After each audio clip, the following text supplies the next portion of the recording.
வணக்கம், நான் உங்கள் வில்லேஜ் இன்வெஸ்டர். இன்றைக்கி நம்ம என்னன்னு பார்க்க போகிறோன்னா ரொம்பவே சூப்பரான டாபிக். அதாவது வந்து பார்த்திங்கன்னா home insurance, home product insurance, அதுக்கப்புறம் வந்து பார்த்திங்கன்னா ஹோம் லோன் இன்சூரன்ஸ், அடுத்தது ஹோம் லோன்னா என்னன்னு பார்க்க போகிறோம். அதுக்கு முன்னாடி நீங்கள் என்ன பண்ணுறீங்கன்னா என் சேனலை சப்ஸ்கிரைப் பண்ணிக்கோங்க, பெல் நோட்டிஃபிகேஷன் கிளிக் பண்ணிக்கோங்க, உங்கள் ஃப்ரெண்ட்ஸ்க்கெல்லாம் ஷேர் பண்ணுங்கள். ஃப்ரெண்ட்ஸ், இந்த வீடியோவை ஸ்கிப் பண்ணாத முழுசாக பாருங்கள், அப்போ தான் என்ன சொல்ல வரேன்னு உங்களுக்கு புரியும். ஃப்ரெண்ட்ஸ், ஃபஸ்ட்டு என்ன சொல்கிறேன்னா, ஹோம் லோன். இப்போ நீங்கள் கஷ்டப்பட்டு சம்பாரித்து ஒரு வீடு கட்டியிருப்பீங்க இல்லையா?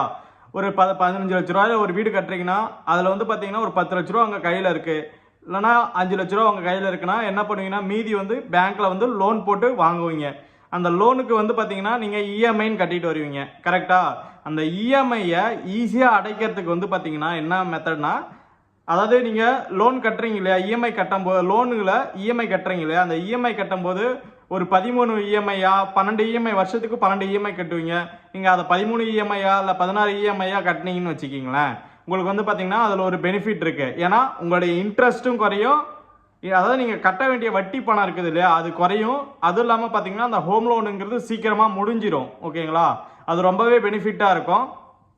இதை நீங்கள் வந்து பேங்க்கில் போயிட்டு கேட்க 13 இஎம்ஐ கட்டலாமான்னு கேட்டால் அதை சொல்லவே மாட்டாங்க. 12 இஎம்ஐ கட்டணும், இத்தனை வருஷத்துக்கு கட்டணும் அப்படின்ட்டு தான் சொல்லுவாங்க. நீங்கள் என்ன பண்ணுறீங்கன்னா பேங்க்கில் நான் எக்ஸ்ட்ரா ஒரு இஎம்ஐ கட்டுறேன்னு சொல்லிட்டு கட்டினீங்கன்னா அதுக்கு காசு பிடிக்க மாட்டாங்க. ஏன்னா ஹோம் லோனுங்கிறது ஃப்ளோட்டிங் இன்ட்ரெஸ்ட்டில் வரும். ஃப்ரெண்ட்ஸ், அடுத்தது நெக்ஸ்ட் என்னன்னா, அந்த வீடை கட்டிட்டீங்க, அந்த வீடை கட்டி நீங்கள் நல்லா இருக்கிறீங்க, ஒரு 5 வருஷம் ஒரு லோனை 10 வருஷம் லோன் எடுத்துட்டீங்க, 5 வருஷம் கட்டிட்டு நல்லா இருக்கீங்க. திடீர்னு உங்களுக்கு ஏதாவது ஆயிடுச்சுன்னா அந்த லோனை கட்ட முடியாத சூழ்நிலை வரும் இல்லையா?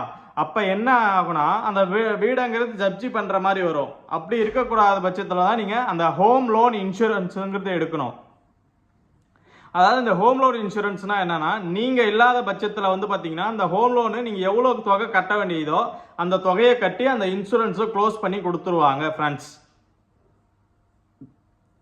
இது வந்து பார்த்தீங்கன்னா நீங்கள் வந்து ஜஸ்ட்டு இப்போ காரில் எப்படி நீங்கள் இன்சூரன்ஸ் எடுக்கிறீங்களோ அந்த மாதிரி ஹோம் லோனுக்கு இன்சூரன்ஸ் எடுக்கிறீங்க.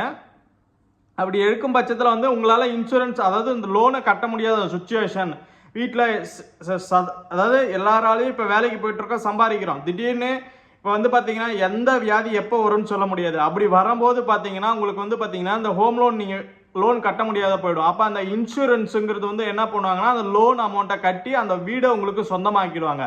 அப்படி நீங்கள் கட்டாத பட்சத்தில் விட்டுட்டீங்கன்னு வச்சுக்கிங்களேன், அதாவது இந்த ஹோம் லோன் இன்சூரன்ஸ் கட்டலைன்னா என்ன பண்ணுவாங்க, நீங்கள் லோன் அமௌண்ட் கட்ட வேண்டியதுக்கு உங்களுடைய இடத்தையும் சேர்த்து இது பண்ணுவாங்க.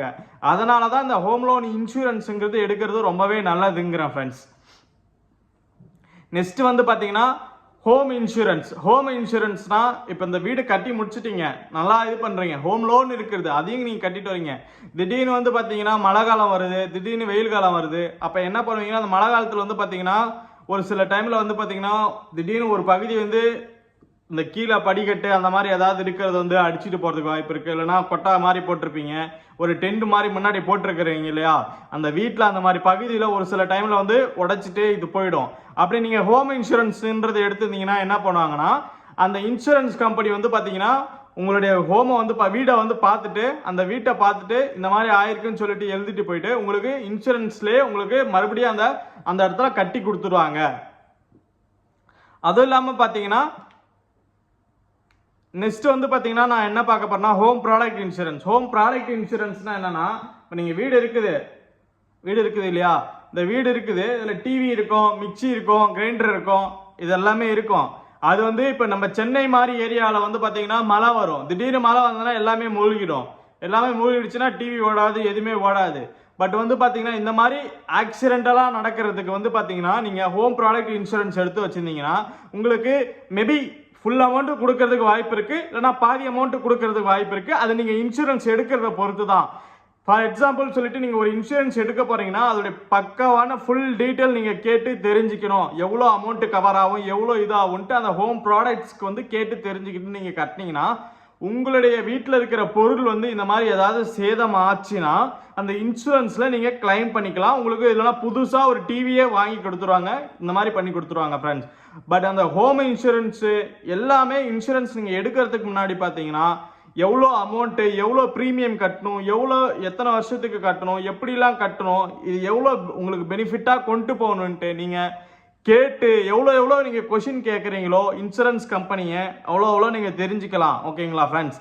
அதாவது நீங்கள் யோசிப்பீங்க, என்னங்க இதுக்கெல்லாம் இன்சூரன்ஸ் கட்டிட்டாங்க எதுக்குங்க அப்படின்ட்டு நீங்கள் லத்தாச்சிக்காக விட்டுருவீங்க. நாளைக்கு நம்மளுடைய பிள்ளைகளுக்காக நீங்கள் இன்சூரன்ஸ் லோன் எடுத்து ஒரு வீடு கட்டி வச்சிருப்பீங்க. அந்த வீடுங்கிறது கட்டி வச்சிருக்கிறது என்ன பண்ணுவோன்னா, அதாவது லோன் கட்ட முடியாத உங்கள் வீடை ஜப்தி பண்ண வேண்டியது இருக்கும். அப்போ நம்மளுடைய பிள்ளைகள் தான் வெளியில் போக வேண்டியது இருக்கும். அதனால தான் இந்த ஹோம் லோன் இன்சூரன்ஸுங்கிறது இருக்குதான்னு பார்த்துக்குங்க. ஓகேங்களா ஃப்ரெண்ட்ஸ்?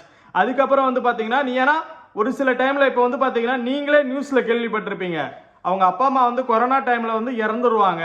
அதனால அவங்க வீடை ஜப்தி பண்ணி அந்த பாப்பாவை வெளியே அனுப்புகிற மாதிரி நியூஸில் போட்டிருந்தாங்க. உங்களுக்கு அது தெரியுமா இல்லையான்னு தெரியல. நான் வேணா சைடில் என்னால் போட முடிஞ்சுன்னா தேடி கண்டுபிடிச்சி போடுறேன் ஃப்ரெண்ட்ஸ், பாருங்கள். இல்லைனா டிஸ்கிரிப்ஷனில் போடுறேன் பாருங்க ஃப்ரெண்ட்ஸ். அதுக்காக தான் நீங்கள் ஒரு ஹோம் லோன் இன்சூரன்ஸுங்கிறது எடுத்து வச்சுருந்தீங்கன்னா இந்த மாதிரி பார்த்தீங்கன்னா நீங்கள் அந்த லோனுங்கிறது அவங்க பேங்க்லேயே கிளைம் பண்ணி எடுத்துப்பாங்க. உங்களுக்கு வீடு சொந்தமாகிடும். ஓகேங்களா? நம்ம எவ்வளோ கஷ்டப்பட்டு சம்பாதிக்கிறது எதுக்காக? நம்மளுடைய பிள்ளைங்களுக்காக, நம்மளுடைய வாரிசுகளுக்காக, நம்மளுடைய அடுத்த ஜென்ரேஷனுக்காக. அப்படி இருக்கும்போது பார்த்தீங்கன்னா நீங்கள் கஷ்டப்பட்டு சம்பாதிக்கிறத கரெக்டாக பெனிஃபிட்டாக பாதுகாப்பாக அவங்களுக்கு பாதுகாத்து கொடுக்கணும் ஃப்ரெண்ட்ஸ். என் சேனலை பிடிச்சிருந்தா சப்ஸ்கிரைப் பண்ணுங்கள், ஷேர் பண்ணுங்கள். ரொம்பவே நன்றி friends. Thank you. Have nice day.